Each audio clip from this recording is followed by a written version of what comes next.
akhir zaman. Kalau ada akhir tentu ada awal. Ada setengah kelompok mengatakan dunia ini tiada berawal, tiada berakhir. Kata dia dunia ini qadim, sama seperti Allah Subhanahu wa taala. Kalaulah dunia ini qadim, tentu ada dua yang qadim, ada dua yang kekal abadi. Maka orang yang mengatakan alam ini kekal, tiada berawal, tiada berakhir, dia sudah syirik. Syirik maknanya mengatakan ada dua yang qadim. Allah tiada berawal, tiada berakhir, dunia tiada berawal, tiada berakhir. Siapa yang mengatakan alam ini tiada berawal, tiada berakhir, maka dia syirik. Orang yang syirik maka tidak diterima amalnya. La in asyrakta, kalau engkau syirik la yahbatanna amaluka. Kalau engkau syirik maka seluruh amalmu akan gugur, tak bernilai di hadapan Allah Subhanahu wa taala. Ini yang menjadi tajuk kita subuh ini. Sama-sama percaya bahwa dunia akan berakhir. Yahudi mengatakan dunia akan berakhir, akan kiamat. Nasrani mengatakan dunia pun akan berakhir, hancur, akan kiamat. Bagaimana dengan Islam? Ma huwal iman? Apa itu iman wahai Muhammad sallallahu alaihi wasallam? Antu'mina billah, percaya kepada Allah, wa malaikatihi, percaya kepada malaikat, wa kutubihi, percaya kepada kitab-kitab, wa rusulihi, percaya kepada rasul-rasul, wal yaumil akhir, percaya bahwa dunia ini akan berakhir. Wa tu'mina billah wa tu'mina bil qadri khairihi wa syarrihi, engkau percaya kepada takdir baik dan takdir buruk. 6. Siapa yang tidak percaya kepada rukun iman yang 6, maka dia tidak lagi diakui sebagai umat Muhammad sallallahu alaihi wasallam. Fitnah akhir zaman. Saya nak menjelaskan tajuk kita subuh ini. Fitnah, terjadi banyaknya siksa-siksa. Akhir zaman, di ujung zaman. Menunjukkan dulu ada awal zaman, sekarang ada akhir zaman. Ada awal masa dunia, kita sekarang sudah berada di ujung dunia. Manakala Nabi Muhammad SAW Isra dan Mi'raj, dia melihat dalam perjalanan Isra Mi'raj itu ada seorang perempuan tua yang sedang bersolek. Jadi perempuan tua bersolek ini sudah nampak Nabi sejak masa Isra Mi'raj lagi. Jadi jangan terkejut bila sekarang nampak ada orang tua bersolek. Dah lama dah. Kata Nabi kepada Jibril, apa itu wahai Jibril? Kata Jibril, itulah dunia. Dunia sudah tua, tapi dia tetap juga ingin menampakkan dirinya muda. Dunia ini sudah tua, tak lama lagi akan hancur binasa. Idza sama'um fatarat, langit terbelah. Wa idzal kawakibun tasarat, planet-planet akan hancur berkeping. Wa idzal biharu fujirat, lautan akan meletup naik ke darat, hancur semuanya. Wa idzal quburu bu'athirat, dan kubur akan dibangkitkan. Semua yang ada di dalam tanah ini akan bangkit. Alimat nafsum ma qaddamat wa akharat. Kenapa tanah ini tidak bergulung? Kenapa tanah ini tidak bergoncang? Kenapa kulit tanah ini tetap stabil? Sebab ada pakunya. Seperti kertas yang ditempel di dinding, datang angin kencang, manakala angin kencang datang, kertas tak bergoyang sebab ada pakunya. Apa paku tanah ini? Surah An-Naba juzuk 30. Wal jibala autada, kami jadikan bukit-bukit, gunung-gunung sebagai autada, pasaknya. Kalau kita membuat kemah, ada tiang, tiang ini bergoncang. Bagaimana supaya tiang ini tidak bergoncang? Pasang pasak-pasak di tepi tiang. Pasak dunia ini adalah bukit-bukit. Kalau kita menengok ada bukit, maka sebenarnya sepertiganya saja yang ada di atas. Bukit yang besar di atas itu sepertiga, 2/3 bukit terhunjam, tertanam ke dalam tanah. Wal jibala autada. Tapi sampai masanya nanti bukit ini akan tercabut. Wa takunul jibalu kal ihnil manfush. Wa takunul jibal, bukit-bukit kal ihni, seperti bulu kambing. Manfush, bulu kambing yang dihembus angin.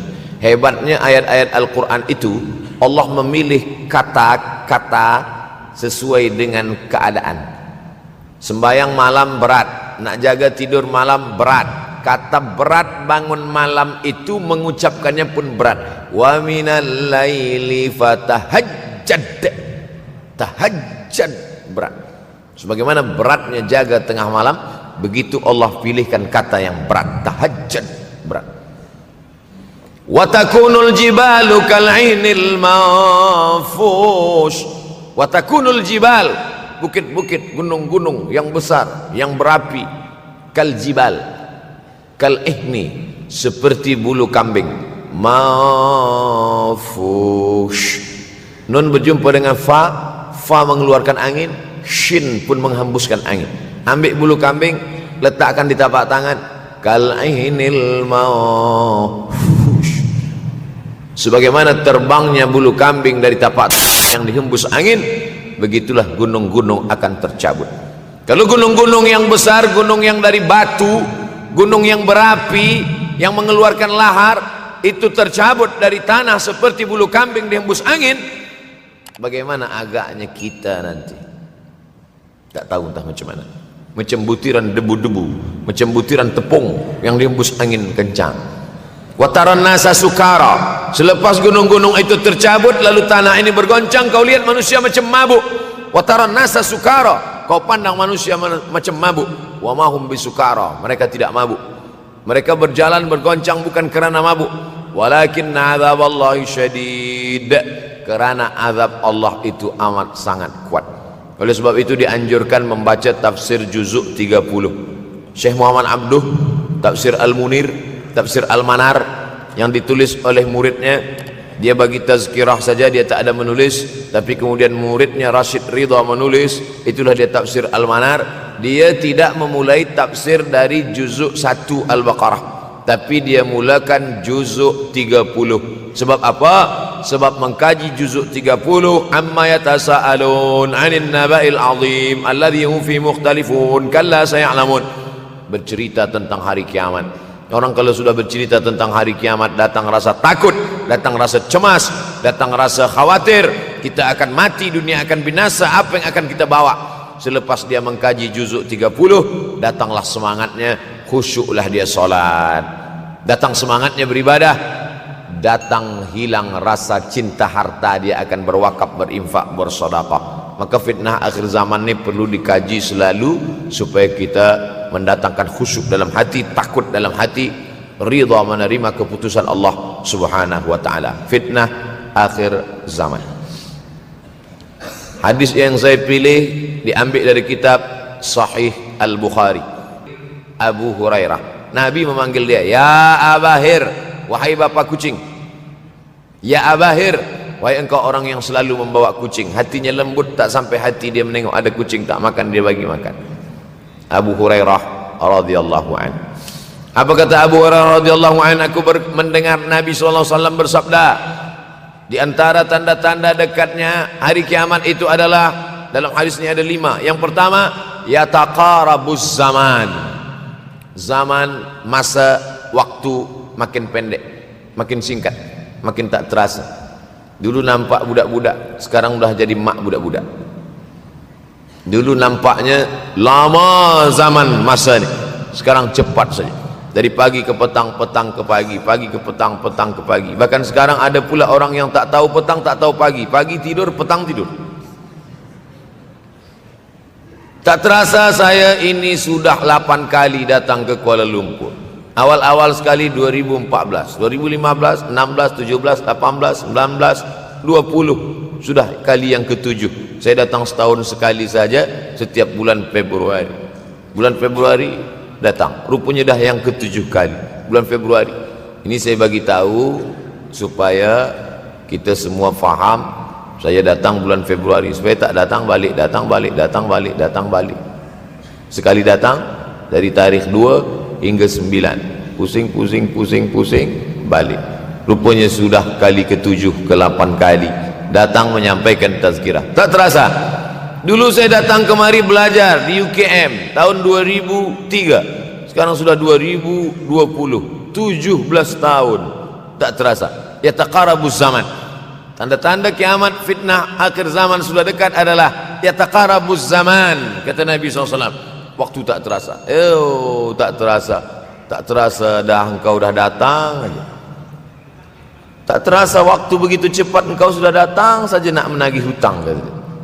Orang berhutang ni pun rupanya tak terasa juga orang datang. Yang memberi pinjaman pula terasa lama betul. Apakah beza antara 5 menit dulu dengan 5 menit sekarang? Sama. Apakah beza antara 24 hours, 24 jam dulu dengan 24 jam zaman Nabi dengan 24 jam zaman sekarang? Sama. Tak ada beza. Mataharinya sama, bulannya sama, buminya sama.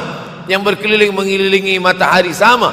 Apa yang membuat berbeza? Apa yang membuat zaman itu ya taqarabus zaman? Ada hal-hal yang membuat kita sibuk. Dulu tak ada google.com, dulu tak ada Facebook, dulu tak ada Twitter, dulu tak ada BBM, dulu tak ada Instagram. Sekarang waktu habis. Bila kita tanya orang mana yang lebih lama, 5 menit atau 50 menit, semuanya sepakat mengatakan 50 menit lama, 5 menit kejam. Saya tanya 2 kali, pelajar-pelajar, penuntut-penuntut, mana yang lebih lama, 5 menit atau 50 menit? Semuanya berkata 50 menit lebih lama daripada 5 menit. Lepas tu saya balik, mana yang lebih lama? 5 menit menunggu azan maghrib bulan puasa, 50 menit status FB Instagram. Oh, lebih lama 5 menit menunggu azan maghrib. 5 menit menunggu azan maghrib bulan puasa macam-macam mati jam. 50 menit hilang waktu tak terasa. Itu menunjukkan hadis Nabi itu, semakin saya baca hadis Nabi makin kuat keyakinan saya, makin kuat iman saya, makin hilang keraguan saya bahwa yang berbicara ini bukan manusia biasa, tapi dia dapat wahyu dari Allah. Wa ma yantiqu anil hawa in huwa illa wahyun yuha, melainkan wahyu dari Allah Subhanahu wa taala. Yataqarabuz zaman, masa begitu cepat berlalu tak terasa. Sebulan seperti sepekan, sepekan seperti sehari, sehari seperti sesaat. Akhirnya kita pun kehilangan waktu, habis. Saya Ustaz Abdul Samad, memang zaman ini tak terasa cepat betul. Rasa-rasa kejap-kejap dah bulan Ramadan. Tak terasa baru saja Idul Fitri dah masuk pula lagi. Masya Allah, begitu cepatnya masa berlalu. Maka jangan sampai semakin saya baca hadis ini, semakin kuat keyakinan saya bahwa Nabi Muhammad sallallahu alaihi wasallam mendapat wahyu dari Allah Subhanahu wa taala. Semakin kuat keyakinan dan keimanan.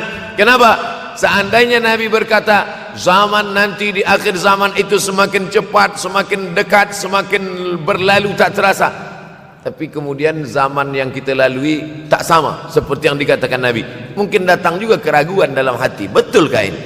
Tapi ternyata 1441 tahun lampau, 1440 tahun yang lalu Nabi mengatakan, dan hari ini terbukti zaman begitu cepat berlalu.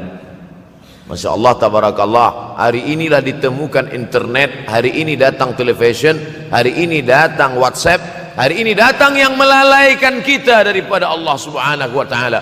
Sehingga waktu datang sembang-sembang, cerita-cerita, tengok ini, update ini, tulis ini, tengok ini, pandang ini, habis waktu berlalu. Padahal waktu inilah yang akan ditanya oleh Allah Subhanahu wa taala. 6 kali Allah bersumpah demi waktu.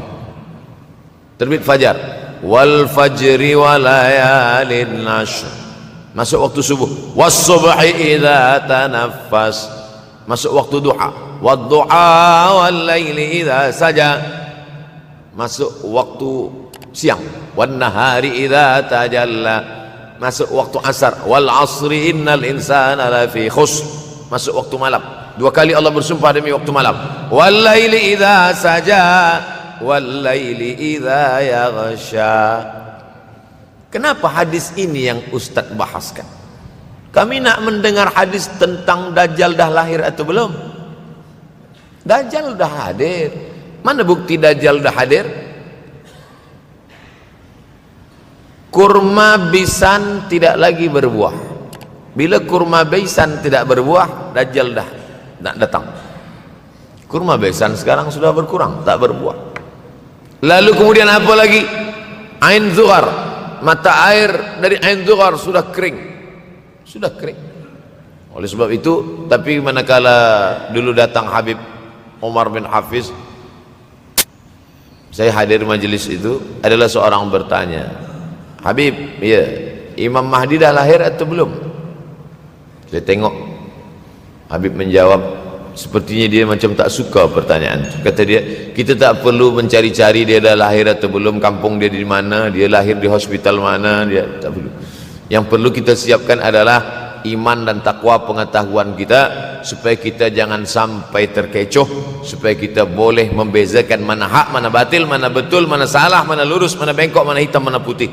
Sehingga dengan istiqomahnya kita beribadah ini, kita boleh membezakan mana Al-Masih yang original, yang asli, mana Al-Masih Ad-Dajjal. Makanya tadi sebelum salam kita berkata, Allahumma inni a'udzubika min azabi jahannam wa min azabil qabri wa min fitnatil mahya wal mamat wa min syarri fitnatil masihid dajjal. Membaca, menghafaz 10 ayat di awal surah Al-Kahfi. Siapa yang menghafaz 10 awal ayat, hadis lain mengatakan 10 akhir, 10 awal 10 akhir, elok dua-duanya. Tapi Masya Allah tabarakallah, anak-anak kita yang pakai jubah, pakai sorban putih ini, daripada tahfiz Quran, mereka tidak hanya menghafaz 10 awal 10 ujung, dari awal sampai ujung dia hafaz 30 juzuk dia hafaz. Mudah-mudahan anak-anak kita penghafaz Al-Quran. Allahumma ja'al abna'ana wa banatina min huffazil Quran wal hafizat. Jadikan anak-anak kami menjadi para penghafaz Al-Quran ya Allah, supaya selamat dia daripada fitnah Al-Masih Ad-Dajjal. Tapi saya pilihkan hadis tentang yang 5 ini. Dengan 5 ini kalau kita amalkan, insya Allah Allah akan selamatkan kita dari fitnah akhir zaman ini. Yang pertama, manfaatkan waktu, kerana waktu di akhir zaman ini yataqarabuz zaman, kerana waktu semakin dekat tak terasa hilang berlalu. Maka isilah waktu ini dengan ibadah. Jangan sampai ada waktu yang kosong. Duduk sejenak kosong berselawat, Allahumma salli ala sayyidina Muhammad wa ala ali sayyidina Muhammad, Allahumma salli ala sayyidina Muhammad wa ala ali sayyidina Muhammad. Sempat-sempatkan ambil wuduk solat duha walau 2 rakaat.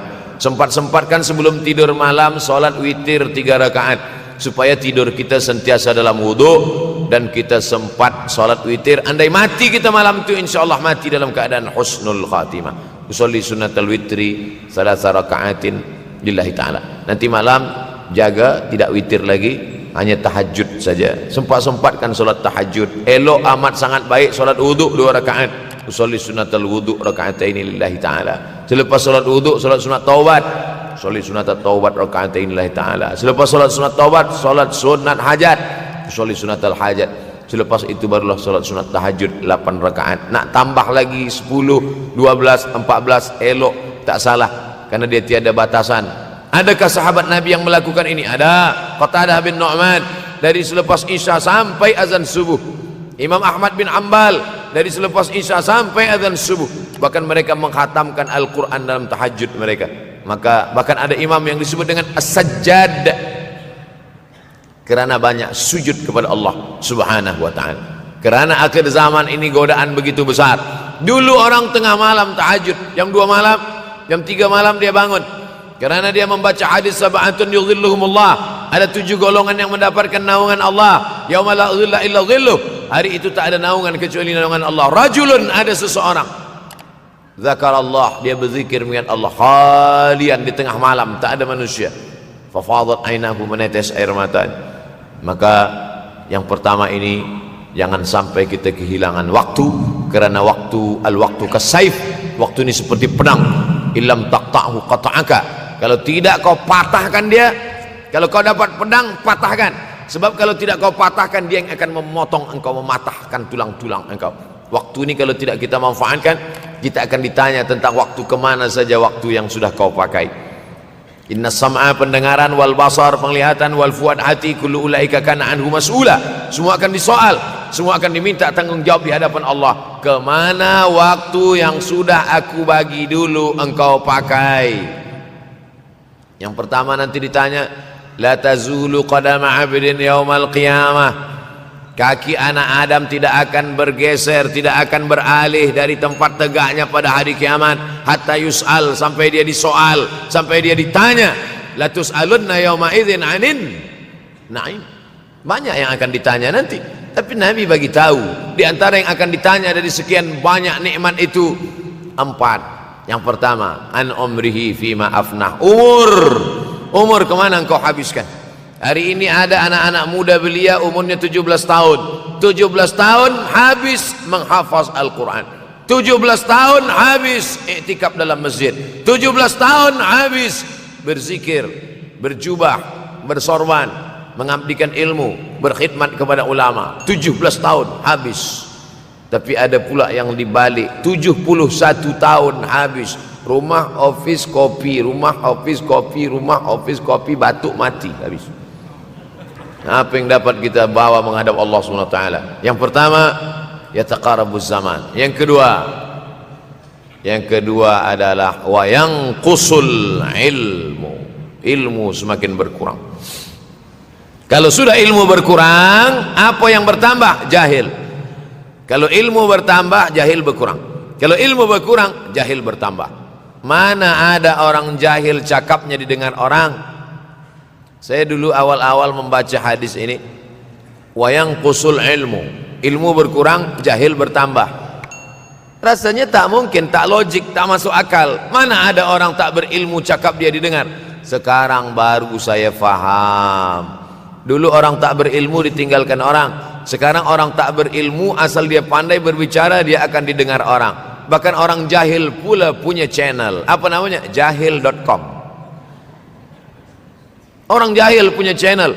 Banyak pula follower dia daripada follower kita. Banyak pula viewer dia daripada viewer kita. Sebab apa? Sebab yang menyaksikan tiada berilmu, yang berbicara tiada ilmu. Oleh sebab itu maka kita galakkan menuntut ilmu di majlis-majlis ilmu. Untuk apa Abdul Somad sudah berumur 43 tahun pun masih pergi juga lagi ke Sudan belajar? Apa yang nak dicari ini? Tak lain tak bukan, mudah-mudahan kita termasuk orang yang sampai akhir hidupnya mencari ilmu, insyaAllah. Saya datang kemari bukan niat mengajarkan ilmu. Saya datang ke Malaysia tetap niatnya belajar mencari ilmu. Man salaka tariqan, siapa yang melangkahkan kaki melalui suatu jalan, yaltamisu fihi ilman, siapa yang melalui suatu jalan niatnya untuk mencari ilmu, sahalallahu lahu bihi tariqan ilal jannah, dimudahkan Allah jalannya menuju surga. Innallaha la yantazi'ul ilma intiza'an. Innallaha la yanzi'ul ilma intiza'an.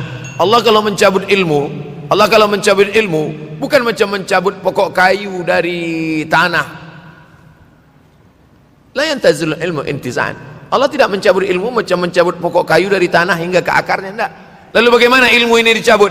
Biqabdil ulama, dengan matinya ulama maka habislah ilmu. Meninggal Imam Syafi'i berkurang ilmu, meninggal Imam Nawawi berkurang ilmu, meninggal Imam Fulan berkurang ilmu.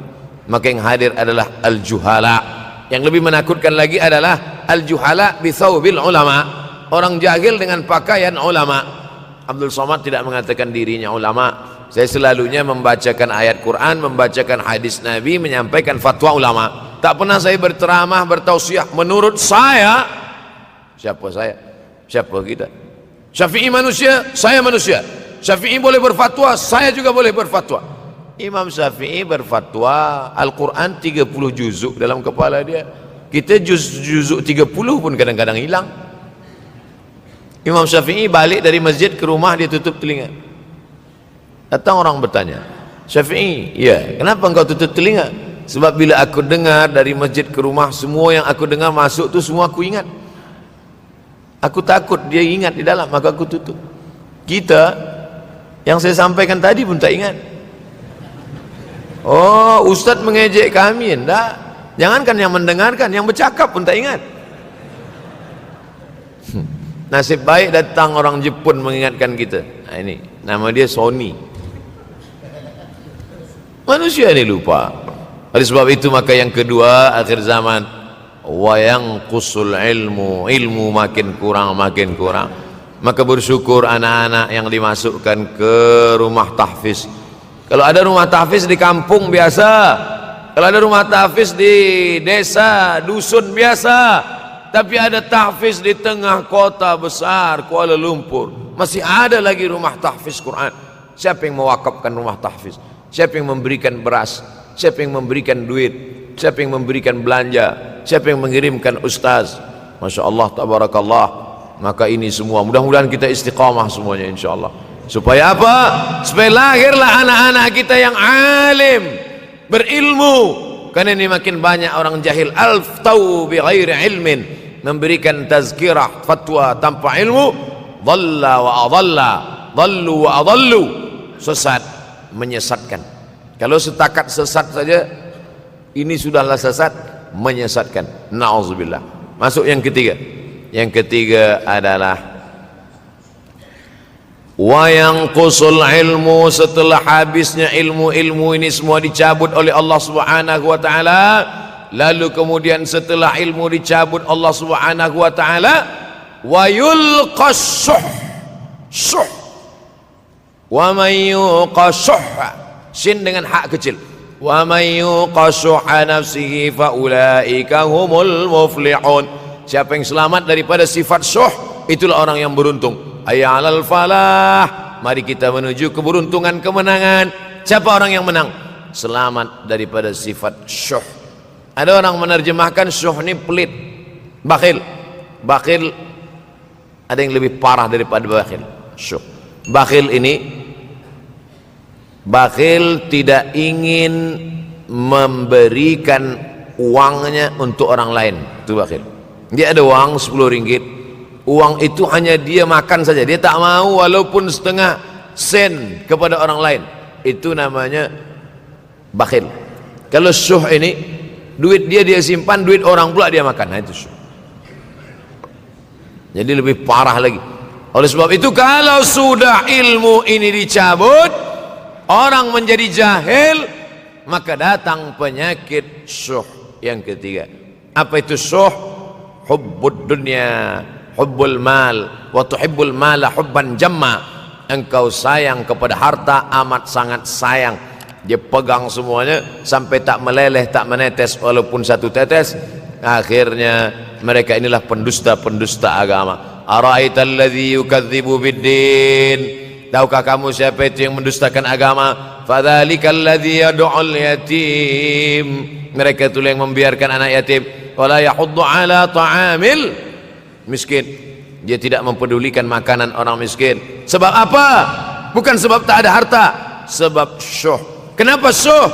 Sebab tak ada ilmu. Tak ada ilmu tentang akhirat. Dia pegang, dia simpan, mati, habis.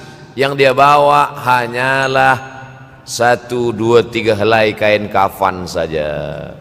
Itulah mengapa Sultan Turki, Sultan Muhammad Al-Fatih, Sultan Abdul Hamid, coba tengok gambar Sultan Muhammad Al-Fatih, Sultan Abdul Hamid Turki dulu. Sorban dia besar-besar. Saya dulu terkejut, lama saya tengok, kenapa sorban orang Turki ini besar-besar. Lama-lama saya baca, rupanya sorban orang Turki itu kain kafan. Tuan-tuan balik dari sini, beli kain kafan 2 meter, ikatkan kepala, bawa sembahyang supaya ingat mati.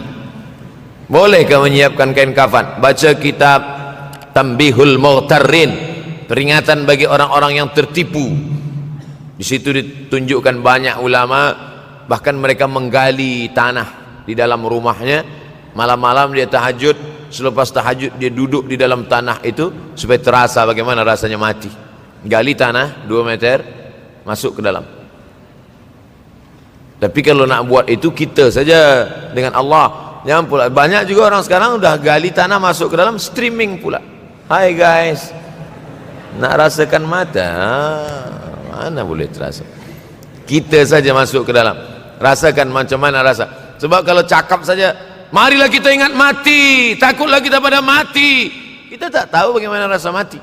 Kalau nak merasakan bagaimana rasa mati, nanti kalau ada orang mati meninggal dunia, masuk kita ke dalam, kita sambut jenazah, kita letakkan, kita duduk, rasakan. Ketika Fatimah meninggal, Fatimah emak Sayyidina Ali meninggal, Nabi masuk ke liang lahat. Masuk Nabi ke liang lahat, Nabi berdoa di dalam. Ketika Utsman bin Maz'un meninggal, Nabi masuk ke dalam, Nabi pegang jenazah Utsman bin Maz'un, meleleh air mata Nabi, turun ke misai, turun ke janggutnya, turun menetes sampai ke bawah. Merasakan bagaimana rasanya di dalam. Dulu saya pernah berjumpa dengan seorang pemuda, telinga dia pakai anting subang, lalu kemudian saya tengok banyak tato dia. Saya tanya, macam mana cerita awak bertaubat dulu? Mak saya meninggal, Ustaz Abdul Somad. Lepas tu saya tegak di tepi kubur. Macam ada yang menolak saya dari belakang, masuk saya ke dalam. Masa masuk itulah terasa sejuk di kaki, datang rasa takut saya. Makanya kalau ada orang yang sudah kita bagi tazkirah, bagi nasihat tak juga, nanti ada orang meninggal, bawa dia agak dekat, senggolkan sikit jatuh. Gitu caranya supaya kita terasa mati ini, supaya apa? Hilangkan penyakit syuh, cinta harta, takut mati, dan membuat kita menjadi bakhil, pelit. Na'udzubillah. Yang keempat, wa tazharul fitan. Ini yang terkait dengan tajuk kita yang keempat, wa tazharul fitan. Banyaklah fitnah, siksa. Dulu masa saya kelas 1 madrasah tahun 1990, berkumpullah kami bersama-sama dengan cikgu mengkaji masalah apa? Masalah Bosnia Herzegovina, mengamuk Slobodan Milosevic, menghancurkan umat Islam di Bosnia. Sampai ada yang meminta fatwa kepada Syekh Yusuf Al-Qardawi, bolehkah perempuan yang perempuan Bosnia yang dirogol tentara Serbia hamil, bolehkah dia menggugurkan anaknya? Kata Syekh Yusuf Qardawi, tak boleh.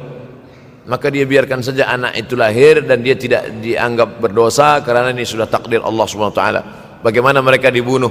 Maka makin banyaklah selepas Bosnia datang pula yang terjadi di Rohingya, di Uighur. Umat Islam berkumpullah, presiden-presiden negeri Islam di Kuala Lumpur. Erdogan datang, kumpul semuanya membahas bagaimana nak menolong Muslim Uighur. Rupanya umat Islam pun tak sanggup nak menolong. Apa yang boleh dilakukan di Uighur?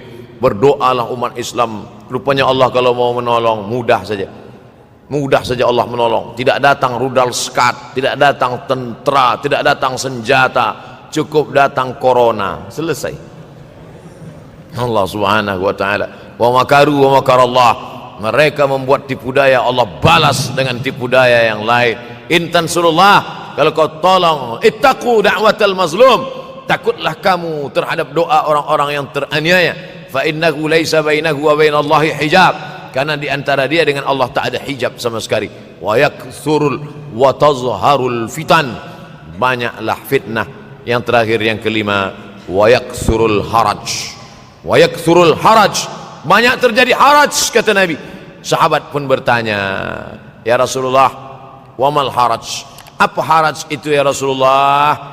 Kata Nabi SAW, al-haraj al-qatlu. Nanti di akhir zaman itu akan banyak pembunuhan. Dulu pun banyak juga pembunuhan, tapi tak banyak sekarang. Pembunuhan di Palestina sampai sekarang tak berakhir.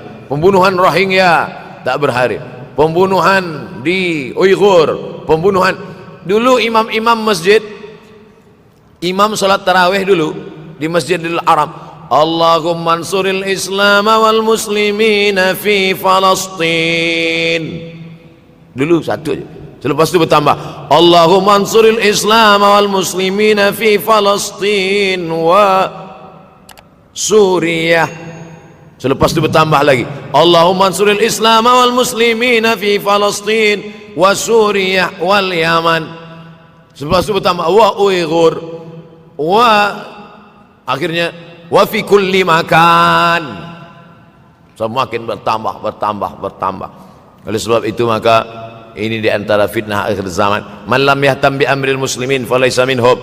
Selepas kita kaji hadis ini, apa tujuan kita? Tujuan kita semakin menguatkan keyakinan, banyak-banyak beribadah, nasihatkan anak menantu, sahabat, jiran, tetangga supaya semakin istiqamah menjalankan syariat, rajin-rajin solat berjamaah, banyak-banyak berzikir, hatamkan Al-Quran, banyak-banyak berinfak, banyak-banyak bersedekah. Andai mati kita, insya Allah mati dalam keadaan husnul khatimah.